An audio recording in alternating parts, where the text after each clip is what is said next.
So you want to start a creative business, whether that's with photography, videography, or something else. I get it. You love creating, but here's the thing. Today we gon' try something new. Shout out to me, shout out to you. But first things first. I've been running my videography business for the past few years now, and I've learned some good and hard lessons along the way. Things that I wish I knew when I started out. So let me save you some time and pain.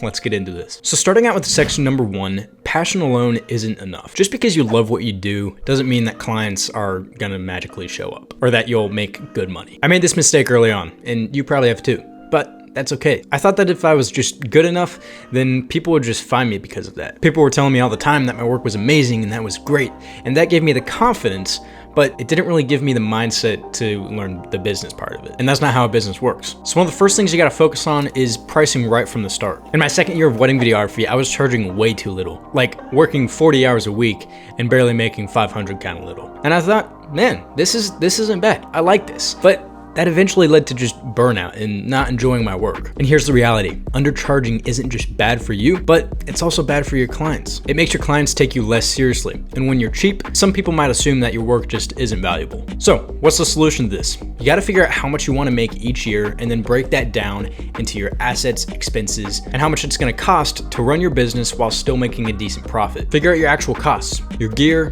travel, expenses, assets, editing softwares, client management, editing time, taxes. Combine all of your expenses, how much it's gonna take to run your business, and then figure out how much profit you wanna make so that you can put that money back into either rent or your mortgage, or even better, back into your business. That means you gotta price for profit, not just survival. The next thing is that you gotta stop attracting budget clients. Attract clients who respect your work. This essentially narrows down to whoever your ideal client is. So how do you do that? Like I said, raise your prices. Make your work feel and look luxury. Maybe think about how you can upgrade your client experience. How can you reflect and improve on the year before? What can you do better? Or what are some small wins that you can focus on? The most important part of this is essentially how can you make your client experience as easy and as stress-free as possible for your client, as well as for you. So when I started charging for what I was actually worth, that's when everything changed. More work, better clients, less stress, and a better income. It's as simple as that. Now, if you're feeling hesitant about raising prices because you're worried that you're not going to be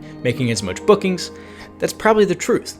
Your booking rate might go down, but you'll start to find your ideal client and clients who you truly enjoy working with. Would you rather be working with clients that you don't enjoy and making half the income? Or would you rather double or keep the same income and find your ideal clients who you truly enjoy working with? Second, contracts, they're non-negotiable. I'm gonna keep this one short just because it's common sense. When you're running any type of business, you have to have contracts. This basically just protects both you and your client. It keeps everyone accountable and on track. Now, my contracts lay everything out. Payment schedules, turnaround times, and revisions. It keeps things professional and stress-free. Third, you gotta think about booking systems. And if you got a good booking system or CRM, that means less headaches and more bookings. When I first started out with my creative business, I was managing clients like a total amateur. Instagram DMs, texts, random emails, it was horrible. I couldn't keep anything on track. It was a mess. And here's the thing, if you don't have a smooth booking system, you're losing clients before they even sign their contract. So, how do you fix this process? Invest in a professional CRM software. If you're looking for an affordable, professional CRM software out there, there's a thing called Limly, and that's the sponsor of today's video. Limly, it's an all-in-one CRM and video delivery platform. If you're a videographer or a wedding videographer, doesn't matter whether you're a beginner or seasoned, you're getting all of this for just around $25 a month. So if you're starting out, this is definitely the way to go. It's also got built-in contracts and templates that you can send to your clients, which is really nice. So if you want a 25% off discount for Limly, click the link in my description and use my code ADPPOD25 for 25% off. There's also really good CRM softwares like Honeybook. This is also really great for client management and it keeps things professional. Overall, if you can have a single system for your inquiries, clients,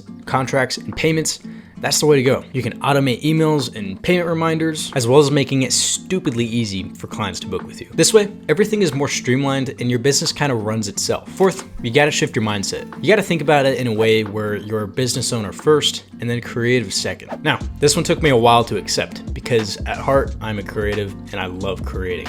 If I wasn't creating anything right now, I don't know where I'd be. As much as you really want to, it's hard to turn a creative hobby into a business. It's exciting, but then as things start to kind of get more real, this is where the anxiety hits. This means when you start charging for your work, you're not just a creative, you're a business owner as well. So, what's the difference between a creative mindset and a business owner mindset? A creative mindset is thinking, I just want to make cool videos. I'll take whatever gigs I can get. I don't want to talk about money. Now, you can stay in this lane, but if you really want to start making a profit off of your creative passion, you got to think like a business owner. With a business owner mindset, you think, I need to be profitable.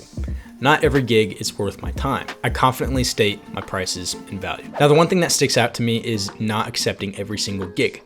This ultimately means that you gotta learn how to say no. If a lead reaches out to you and they're just not the best fit for you, or if they're just like on a low budget, learn to say no, because eventually that's how you burn yourself out again. Ultimately taking up too many gigs that's not worth your time or money. Learn to find clients who you can really resonate with and build a strong relationship, and ultimately be confident that you can provide them with something that can resonate with them.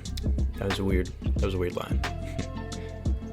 Ultimately, you want to find a client that can trust you and that you can build a strong relationship with so that they can. Now, let's talk about section number 2. You're never gonna feel ready. Start anyway. You gotta think about it like this. If you've always got the mindset of thinking that you're never gonna be ready, you're actually just falling in the trap of perfectionism. Perfectionism is actually just fear in disguise if you think about it. I always look back at my wedding films and I think, boy, they were rough. But if I waited until I was ready, I never would have started in the first place. Sometimes I catch myself thinking, I need better gear, or I can't do this until I get the right lighting, or I'm not gonna be able to travel until I afford a better car. Once I find the right this or that, then I can do this. This is where you just gotta stop thinking like that and just take action no matter what. So take action. Start with what you have. I know a lot of people think like there's a lot of creatives out there. They're just like, yes, like start with what you have. I'm even guilty for purchasing the best camera equipment out there because, you know, it's what I need.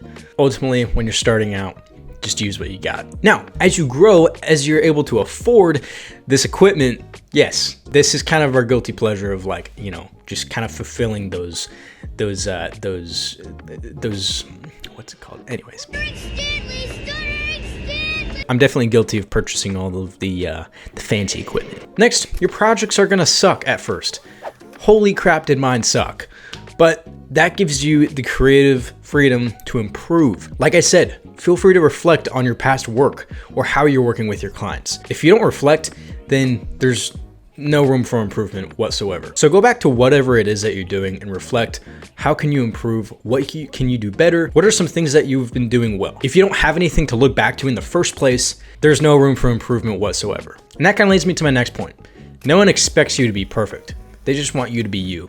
So show your personality. Even if you're an introvert or an extrovert, try your best to just be kind and really understand what it is that your client wants. If you're able to show your personality in just a kind manner, clients will see that and they will appreciate that. That just shows that you truly care about your business. And if clients see that, that will lead to more, bookings, more word of mouth, and so on. Overall, the only way to get better is to just start. Learn as you go, adjust, but just don't wait. Starting a creative business is way more than just being good at your craft. You need to educate yourself how a business works. You need to be able to price right, use contracts, have a smooth booking system. Think like a business owner and how you can provide your clients with a great experience. If you're in the early stages of your business, feel free to drop a comment and I'd love to help out. What's been your biggest struggle so far? Let's talk about it. And if you found this video helpful, feel free to like, subscribe, and we'll see you in the next one.